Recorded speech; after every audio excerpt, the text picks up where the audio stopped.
মহারাজ, অনেকদিন ধরে একটা কথা বলবো বলবো ভাবছি, কিন্তু বলতে পারছি না মহারাজ। তা মহারাজকে না বলে কথাটা চেপে রেখেছো কেন গোপাল? আপনি আপনার মুখের দরজা আর কানের জানালা বন্ধ রাখলে খুশি হব। যাই হোক, আমি জানতে চাইছি, আপনি তো কৃষ্ণনগরের রাজাধিরাজ মহারাজ কৃষ্ণচন্দ্র। হ্যাঁ, তো এতদিন পরে তোমার কি সে ব্যাপারে কোনো সন্দেহ আছে নাকি? না মহারাজ, আমার এই ব্যাপারে কোনো সন্দেহই নেই, কিন্তু একটা জিনিস জানতে চাই যে ওই আপনার শাসনকাল সম্বন্ধে আপনার নিজের জানতে ইচ্ছে করে কিনা। এতে অত জানা বোঝার কি আছে? কৃষ্ণনগরের শাসন কার্য দারুণ চলছে, দারুণ। মানে মানেটা খুবই সোজা মহারাজ। আমাদের রাজ্য ছাড়া অন্য রাজ্যের খবর নিলে জানা যাবে কোথায় কি হয়, আর তার নিরিখে কৃষ্ণনগরের স্থান কোথায়। তুমি মহারাজকে কি অপমান করতে চাইছো গোপাল? এই ধৃষ্টতা এই অধম গোপালের নেই মন্ত্রীমশাই, তবে ভালোরও তো ভালো আছে, তাই বললাম আর কি। আমাদের প্রজাদের তো পূর্ণিমা অমাবস্যা এটা সেটা সমস্যা লেগেই আছে। তা বাকি রাজ্যে কিভাবে সব সমস্যার সমাধান হচ্ছে আমারও মনে হয় সেটা জানা খুবই জরুরি। গোপাল ঠিকই বলছে, নিজের সৌন্দর্য কখনো নিজে বোঝা যায় না। বাইরের একটা দ্বিতীয় বা তৃতীয় ব্যক্তি যদি সুন্দর বলে তবেই আসল সুন্দর। এই তো মহারাজ, আপনার একদম খোলতাই মাথা। কি সুন্দর আমি চট করে বললাম আর আপনি ঝট করে বুঝে গেলেন। শোনো গোপাল, কোথায় কেমন রাজ্য পরিচালনা হচ্ছে সেই ব্যাপারে তোমাদের খোঁজ খবর নিতে হবে। যদি কোথাও থেকে ভালো কোনো বুদ্ধি পাওয়া যায় যা আমাদের রাজ্যের কল্যাণে কাজে লাগানো যাবে, তাহলে আমরা সেটা কাজে লাগাবো। হ্যাঁ মহারাজ, এটাই আমি বলতে চাইছিলাম আর কি। শোনো, তাহলে তোমার নেতৃত্বে একটা উচ্চ পর্যায়ের প্রতিনিধি দল বিভিন্ন রাজ্যের বিভিন্ন জায়গায় যাবে আর আমাকে সে খবর দেবে। না না, এসব উচিত নয়। এত তুলনা করে সময় নষ্ট করার কোনো মানেই হয় না। তুমি শুধু নামেই মন্ত্রী হয়েছ। শোনো, রাজ্য পরিচালনা করা একটা শিল্প, বুঝলে গোপাল? মন্ত্রী কথা বাদ দাও তো। মহারাজ, গোপালকে তোল্লাই দিয়ে এই কাজটা কিন্তু আপনি একদম ভালো করলেন না। মন্ত্রীমশাইয়ের সব কিছুতেই বাধা। মন্ত্রিত্ব বাধা লগ্ন, বিপত্তি তিথিতে জন্ম, তাই এরকম করছেন।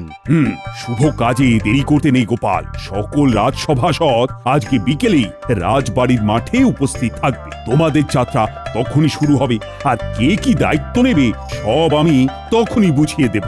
যথা আজ্ঞা মহারাজ। হ্যাঁ, আজকে রাজসভা তাহলে এখানে শেষ হলো। গুঞ্জি, আর কষ্ট করতে হবে না, বুঝলে? সব ব্যবস্থা হয়ে গেছে। তুমি তুমি শুধু আমার জামা কাপড় আর কিছু শুকনো খাবার দাবার খেয়ে উঠে গুছিয়ে রেখো। হ্যাঁ, এ কি মহারাজ মাইনে বাড়াবেন না ভ্রমণে নিয়ে যাবেন? না না, ভ্রমণ করবো তো আমরা। আমি একটা জব্বর দায়িত্ব পেয়েছি, বুঝলে?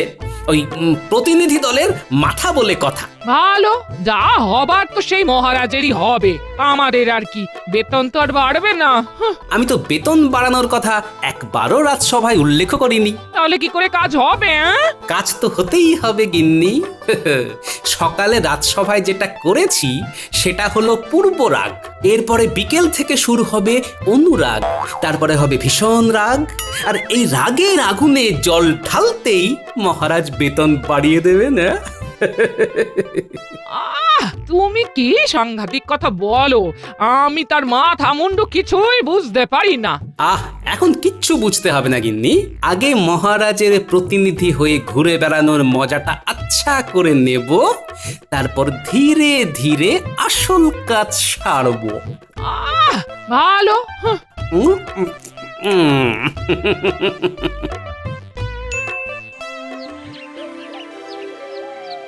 কি সবাই চলে এসেছে, কিন্তু মন্ত্রী এখনো এলো না কেন?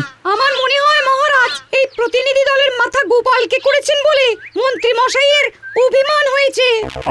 এসব ঠুনকো অভিমানের কারণ তো আমি কিছুই বুঝি না। ওই তো আমাদের মন্ত্রী মশাইয়ের ডান হাত চলে এসেছে। মন্ত্রীমশাই খুব অসুস্থ। দুমদাম শরীর খারাপ হয়ে গেল। আচ্ছা, এত অসুস্থ হলে কি করে হবে? এরপরে যখন অন্য রাজ্যের খবর কানে আসবে তখন তো মাথা ভোঁ ভোঁ করবে। সেসব কিছু জানি না মহারাজ, যাই হোক নাম। আচ্ছা শোনো, তোমাদের সবাইকে একসাথে পাঠিয়ে দিলে তো রাজসভার কাজ হবে না, আর রাজ্য রসাতলে যাবে। তাই আমি তোমাদের সকলের মধ্যে থেকে গোপাল, কবি, বিজ্ঞানী আর পণ্ডিত এই চারজনকে বেছে নিলাম। তোমরা চারজনে বিভিন্ন রাজ্য ভ্রমণ করবে, আর তোমাদের দলের মাথা হবে গোপাল। গোপাল দেখবে মূলত অন্ন সংস্থানের ব্যাপার, সভাকবি দেখবে বস্ত্র, বিজ্ঞানীর দায়িত্বে থাকবে বাসস্থান এবং পণ্ডিতের দায়িত্বে থাকবে শিক্ষা। তোমরা অন্তত দুটো প্রতিবেশী রাজ্য ঘুরে 15 দিনের মধ্যে কৃষ্ণনগরে ফিরে আসার চেষ্টা করবে। যথা আজ্ঞা মহারাজ। আপনার মাথায় ওটা কি? ওরে ওরে জলপট্টি রে জলপট্টি, ইহ, আমার এখন উচ্চ রক্তচাপ, সারা মাথা টনটন করছে, ঝনঝন করছে। এত চিন্তা করলে তো আপনার জ্বর চলে আসবে। আরে জ্বর যাতে না আসে সেই জন্যই তো আগে থেকে মাথায় জলপট্টি দিয়ে রেখেছি। কিন্তু আপনি এত চিন্তা করছেন কেন? অন্য রাজ্যের রাজ পরিচালনা কেমন হচ্ছে সেসব দেখার দায়িত্ব তো গোপালের কাঁধে। আপনি আপনার ঘাট থেকে চিন্তার ভূত ঝেড়ে ফেলুন। উফ, সে কি এত সহজে ঝেড়ে ফেলা যায়? গোপাল আর ওর দলবল 15 দিন ধরে অন্য রাজ্যে গিয়ে কি যে করবে তা কে জানে। ওখানে কিছু ভালো দেখলেই আমাদের রাজ্যের সাথে তুলনা করবে। আর সেই তুলনায় যদি অন্য রাজ্য ভালো প্রমাণিত হয় তাহলে তো মহারাজ আপনাকে তুলোধনা করবে। ওরে ওরে, সেটাই তো চিন্তার বিষয়। আমি এই রাজ্যের মন্ত্রী বলে কথা, কোনো সমস্যা খুঁজে পেলেই সব দোষ এই মন্ত্রীর মাথায় এসে পড়বে। উফ।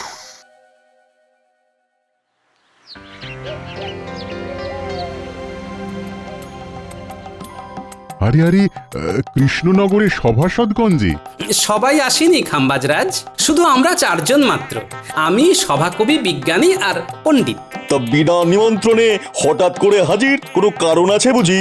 এই কেমন কথা মন্ত্রী? ওনারা আমাদের অতিথি, অতিথিদের সাথে কেউ এইরকম আচার আচরণ করে? ভুল হয়ে গেছে মহারাজ, আপনারা এত দূর থেকে এসেছেন, আসুন আপনারা অতিথিশালায় এসে বসুন, আমি আপনাদের খাওয়া দাওয়া আর বিশ্রামের বন্দোবস্ত করছি। হে কি গোপাল, দুপুরে আমাদের খাওয়া তো কখন হয়ে গেছে, কিন্তু তুমি এখনো খাচ্ছ? আর বলো না বিজ্ঞানী, ওই পোলাওয়ের সাথে মাংসের ঝোলটা যা বানিয়েছে না, আমি লোভ সামলাতে পারিনি, তাই খাম্বাজরাজের রাধুনির কাছ থেকে একটু চেয়ে আনলাম আর কি। বিকেলে তো আবার মুড়ি তেলে ভাজা খেতে দেবে বললো। সেটাও হজম করে নেব। খাচ্ছে গোপাল, দাচ্ছে গোপাল, বাড়ছে তাহারে ভুঁড়ি, এখনো খাচ্ছে মাংস পোলাও, বিকেলে খাবে মুড়ি। কি গোপাল, তোমাদের যত্ন আত্মীর কোনো ত্রুটি হয়নি তো? না না খাম্বাজরাজ, কি যে বলেন। যাই হোক, আসার পর থেকে আপনার সাথে অনেক কথাই হয়েছে, কিন্তু জরুর এই কথাটাই হয়নি। হ্যাঁ বলো গোপাল। আমার মনে হয় ওই আলোচনাটা একটু বাইরে হাঁটতে হাঁটতে করলে ভালো হয়। এত খাওয়া দাওয়া হচ্ছে, খাবারটাও হজম হয়ে যাবে আর কি। হ্যাঁ তাহলে তাই চলো, এই তোমরাও সবাই এসো। যত্র হটন্তি তত্র ভুঁড়ি কমন্তি। আমরা আসলে ওই মহারাজ কৃষ্ণচন্দ্রের প্রতিনিধি হিসেবে এখন বেশ কিছু রাজ্য ভ্রমণে বেরিয়েছি। বাহ, বেশ ভালো। মাঝে মাঝে এরকম ঘুরতে যাওয়া শরীর আর মনের জন্য খুবই ভালো।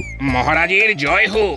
মহারাজ, এই নিন আপনার দুপুরের শরবত, আপনি তো না খেয়েই বেরিয়ে পড়েছেন। কই দেখি দেখি। বাহ, বেশ মিষ্টি আছে, এই নিন। কি গোপাল, তুমি আমার শরবত খেয়ে নিলে কেন? পুরোটা খাইনি তো খাম্বাজরাজ, শুধু দেখে নিলাম মিষ্টি না টক। মা গোপাল, তুমি কিন্তু খুব দুষ্টু হয়েছো। কোনো ব্যাপার না, আমি আবার শরবত করে আনছি। থাক, আর লাগবে না। তাহলে আমি বাকিটাও খেয়ে নিচ্ছি, ভালোই হলো। জলের দরে ফলের রস, মানে ওই বিনামূল্যেই হয়ে গেল। ওসব বাজে কথা রেখে যেটা বলতে চাইছিলে সেটা বলো। গোপালের শুধু বাজে বকিতং বকিতং। আমরা চারজন আপনার রাজ্যের 4টে বিষয় সম্পর্কে জানতে এসেছি। আমি অন্ন, বিজ্ঞানী বাসস্থান, সভাকবি বস্ত্র আর পণ্ডিত শিক্ষা সম্পর্কে জানবো। ও এই ব্যাপার, তা এই ব্যাপারে যে বা যারা তোমাদের সহযোগিতা করবে তাদের সাথে কথা বলিয়ে দেব। উফ, তাহলে তো ভালোই হয়। আচ্ছা চাষি ভাই, তোমাদের এবারে ফলন কেমন হয়েছে? কি বলবো বলো, আমাদের জমিতে খুব একটা ফলন হয় না, যা হয় তাতে নিজেদের সংসারে দুবেলা দুমুঠো খেয়ে পড়ে বাঁচতে পারি আর কি। আর তোমাদের রাজাকে খাজনা দিতে হয় না? না, খাজনা নিয়ে জোরাজুরি করেন না উনি। সে কি গো? হ্যাঁ, আমাদের রাজা মন্ত্রী খুবই ভালো, প্রজাদের ভালো মন্দ ব্যাপারটা বেশ বোঝেন। বেশ বেশ।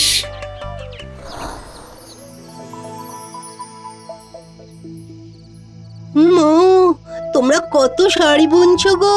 শাড়ির তেমন বিক্রি নেই গো, আগে তো লোকজন খেয়ে পরে বাঁচবে। তাহলে কি করো তোমরা? সংসার কি করে চলে? আমার গিন্নি ওই আচার পাঁপড় হাতের কাজ করে, সেসব একটু আধটু বিক্রি হয়, তাতেই সংসার চলে। প্রজাদের এখানে হাল খারাপ, বেলছে এখন পাঁপড়, অর্থাভাবে কিনছে না কেউ নতুন জামা কাপড়।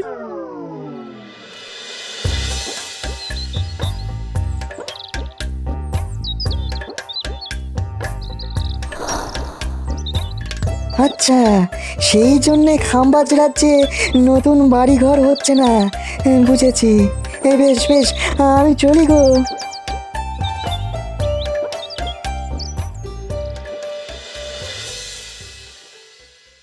আমি কিছু বলবো না, আগে তোমরা সবাই বলো লোকজনের সাথে কথা বলে কি বুঝলে। আমি বলছি, এই রাজ্যে প্রজাদের তেমন রোজগার নেই, কিন্তু সবাই বেশ হাসি খুশি আছে। কারো কাছ থেকে খাজনা নেওয়ার জোড়াজুড়ি নেই।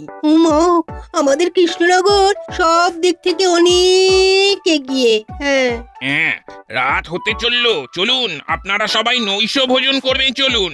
হ্যাঁ, তা যাচ্ছি, কিন্তু একটা কথা বলো তো, তোমাদের রাজা তোমাদের ঠিকমতো বেতনপত্র দেন?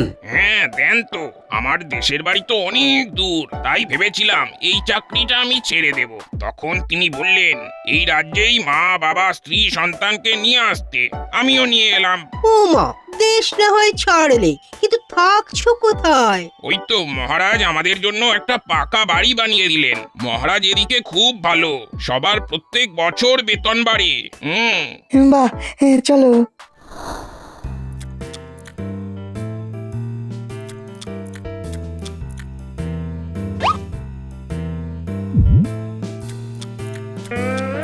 কি গোপাল, তুমি আবার আমার পাক থেকে রসগোল্লা তুলে নিলে কেন?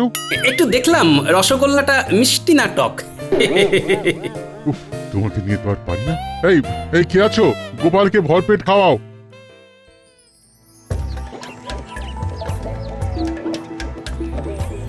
এবার আমরা বর্ধমান রাজ্যে যাব। তারপরে আরো যদি সময় থাকে তাহলে আরো বেশ কিছু রাজ্য ঘুরে দেখব।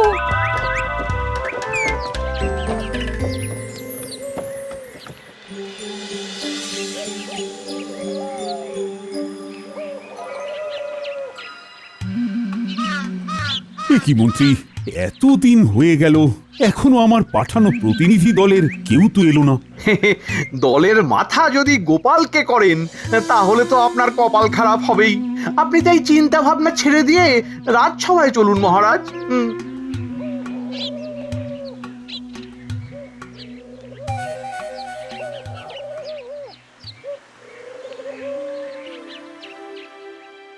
এত ভাববেন না মহারাজ, ওনারা নিশ্চয়ই খুব তাড়াতাড়ি চলে আসবেন। এই তো মহারাজ চলে এসেছি। আর অপেক্ষা করতে হবে না মহারাজ। আমাদের রাজ্য ভ্রমণ সম্পূর্ণ। হ্যাঁ, তা তোমরা সবাই কেমন কি দেখলে শুনলে সেটা বলো। মহারাজ, রাজস্ব আদায়ের দিক থেকে সব রাজ্যের থেকে এগিয়ে কৃষ্ণনগর। বাহ বাহ বাহ, সে তো ভালো কথা। তার মানে আমাদের রাজ্য প্রগতির দিকে আছে। কিন্তু মহারাজ, আয় কম হওয়া সত্ত্বেও অন্যান্য রাজ্য যখন রাজকর্মচারীদের বেতনের সঙ্গে মোটা ভাতা দিচ্ছে, তখন কৃষ্ণচন্দ্রের সভাসদরা ঘটি ঠুকবে কেন? কাজ না করে খালি বেতন বেতন করলে চলবে? অন্য রাজ্যের রোজগার কম, সভাসদের বেতন বেশি, আমাদের এখানে কম বেতনেই থাকতে হবে খুশি।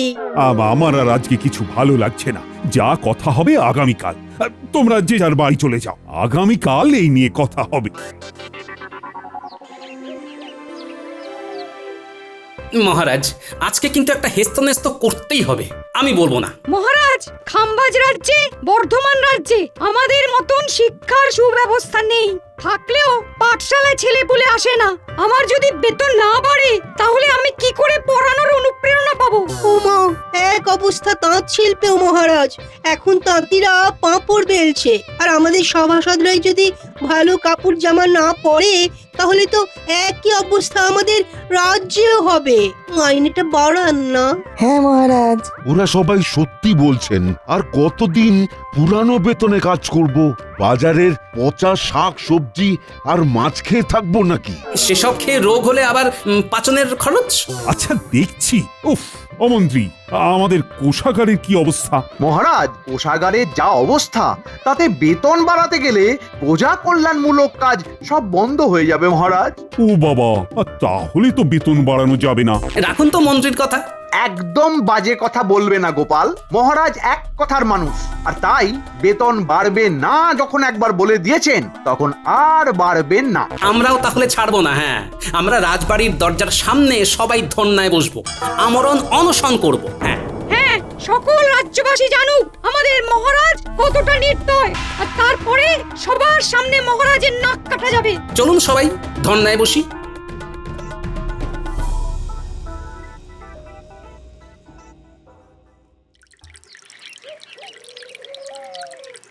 আমাদের দাবি মানতে হবে, আমাদের বেতন বাড়াতে হবে, আমাদের দাবি মানতে হবে, আমাদের বেতন বাড়াতে হবে। ন্যায্য ভাতা দিতে হবে, নইলে আমরা আমরণ অনশন করব। দিতে হবে, দিতে হবে, দিতে হবে, দিতে হবে। আমার কিন্তু খুব চিন্তা হচ্ছে মন্ত্রী। এরকম সব রাজসভাসদ যদি ধর্নায় বসে থাকে তাহলে তো রাজ্য লাটে উঠবে। মহারাজ, আপনি নিজেই নিজের বিপদ ডেকে এনেছেন। গোপালকে আর 5টা রাজ্যের খোঁজ নিতে বলেই এই রকম দাবি করার সুযোগ করে দিয়েছেন। ঠিকই বলেছো মন্ত্রী। দেখুন মহারাজ, অনশন আর কদিন করবে? কদিন আর না খেয়ে থাকবে? খিদে পেলে সুরসুর করে অনশন আন্দোলন তুলে রাজসভায় এসে বসবে। এইসব যাত্রাপালা দেখে ভেঙে পড়লে চলবে না মহারাজ। ন্যায্য ভাতা দিতে হবে, আমাদের দাবি মানতে হবে, আমাদের বেতন বাড়াতে হবে। আসবো জাহাপনা। কি ব্যাপার, তুমি এত রাতে? কোনো বিশেষ খবর আছে? আছে জাহাপনা আছে। আমি এখন কৃষ্ণনগর থেকেই আসছি একটা খবর দেওয়ার জন্য। আমাদের দাবি মানতে হবে, আমাদের বেতন বাড়াতে হবে, ন্যায্য ভাতা দিতে হবে, দিতে হবে, দিতে হবে, দিতে হবে, দিতে হবে। কি এত বড় সাহস? ঠিক আছে, আজ এক্ষুনি দুধ পাঠাও, আমি সব খবর চাই।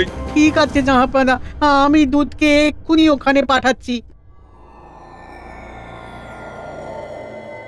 মহারাজ কৃষ্ণচন্দ্রের জয় হোক। নবাব বাহাদুর আপনার জন্য এই পত্র পাঠিয়েছেন মহারাজ।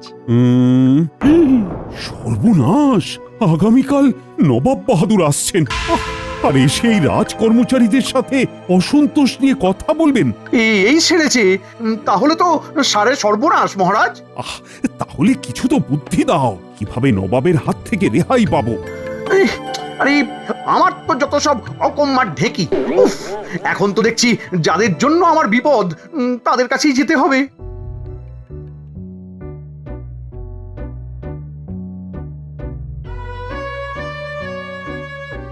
মানতে হবে, মানতে হবে। ও গোপাল, তোমাদের এই ধর্ণা আন্দোলন বন্ধ করো। এই খবর নবাবের কাছে চলে গেছে। উনি আগামীকাল সশরীরে এসে যদি এসব দেখেন তাহলে আপনার গদি নড়ে যাবে, তাই তো? কিন্তু আমরা আমাদের আন্দোলন চালাবো, দাবি না মেটা অবধি চলছে চলবে। না না না না, এরকম করো না। কিছু একটা উপায় তো বলো, নইলে আমার গদি ডুবে গেলে তো নবাবও যে তোমাদের মোটা বেতন দেবেন তার কোনো ভরসা নেই। ঠিক আছে, এত করে যখন বলছেন তখন আমার একটা উপায় আছে। কি উপায়?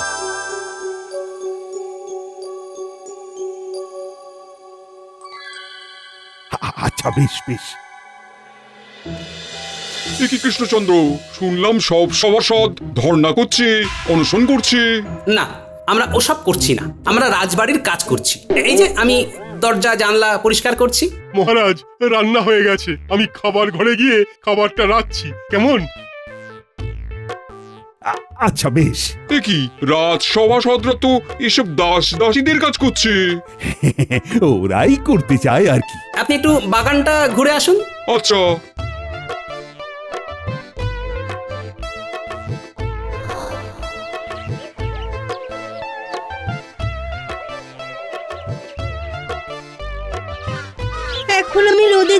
দিচ্ছি গাছে জল, কদিন পরে আসবে গাছে মিষ্টি মিষ্টি ফল। কি কাণ্ড! জাহাপনা, কোনো কাজই ছোট নয়। বেতন বা ভাতা উপযুক্ত হারে না পেয়ে আমরা বাধ্য হয়ে এমন এমন কাজ করছি, এতে রোজগারটা যা একটু বাড়ে। আরে এই যা, গোপাল হাটে হাঁড়ি ভেঙে দিল। এইভাবে সভাসদদের যদি কাজ করে খেতে হয় তবে রাজ্যের কাজ হবে কি করে? আমি আজকে থেকেই রাজ্যের জন্য অনুদান পাঠানো বন্ধ করে দেবো। তাতেও যদি কাজ না হয় আমি তোমাকে এই রাজ্য থেকে অপসারিত করব।